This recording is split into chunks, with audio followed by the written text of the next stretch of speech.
Bismillahirrahmanirrahim. Assalamualaikum warahmatullahi wabarakatuh. Selamat siang anak-anak semua. Bagaimana kabarnya kalian hari ini? Apakah semua baik-baik saja? Apakah ada yang sakit? Semuanya masuk? Alhamdulillah semuanya masuk. Jadi pada siang hari ini kita akan bersama-sama belajar mengenai teks deskripsi. Sebelum kita memasuki materi, saya ingin bertanya terlebih dahulu kepada kalian semua anak-anak. Siapa di antara kalian yang sudah pernah melihat hewan gajah? Coba angkat tangan. Saya ingin tahu. Cukup banyak ya. Ketika Bapak bertanya kepada kalian, hewan gajah itu seperti apa sih?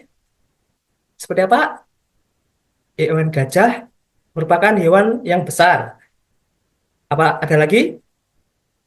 Gajah memiliki belalai yang lebar. Ada lagi? Gajah memakan rumput. Oke. Jadi yang sama-sama kalian tadi berikan kepada Bapak itu merupakan teks deskripsi.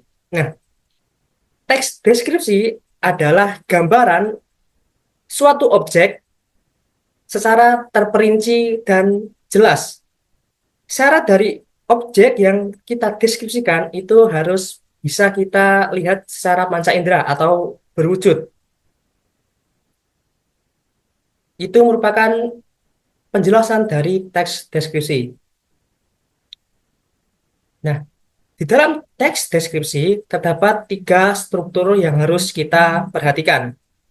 Yang pertama yaitu identifikasi. Struktur identifikasi adalah bagian awal dari teks deskripsi yang berisi pengenalan atau gambaran umum lainnya tentang objek yang akan kita deskripsikan. Nah, di sini berarti sebelum kita mendeskripsikan sesuatu, kita harus memberikan pengenalan terlebih dahulu objek yang akan kita deskripsikan. Contoh seperti tadi saat kita mendeskripsikan hewan gajah, kita harus mendefinisikan atau memberikan pengenalan terlebih dahulu mengenai hewan gajah.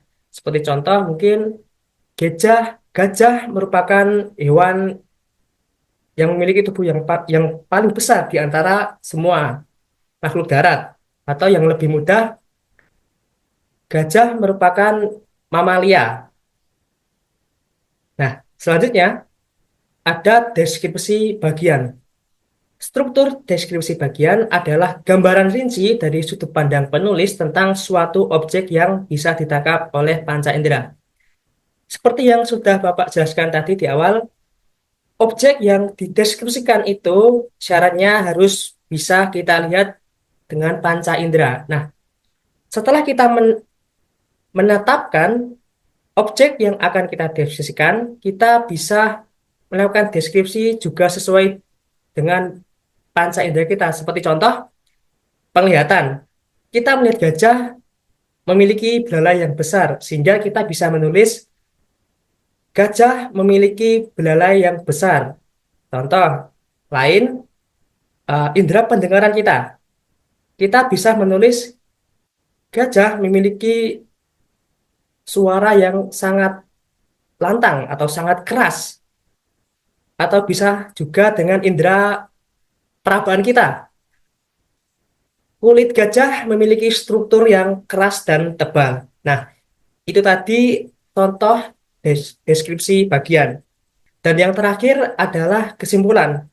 Jadi, struktur kesimpulan ini bagian yang berisi kesimpulan atau kesan dari hasil pengamatan objek kita. Namun, bagian ini bersifat opsional, yang artinya jika tidak ditulis juga tidak masalah, tidak apa-apa. Selanjutnya, cara menulis teks deskripsi.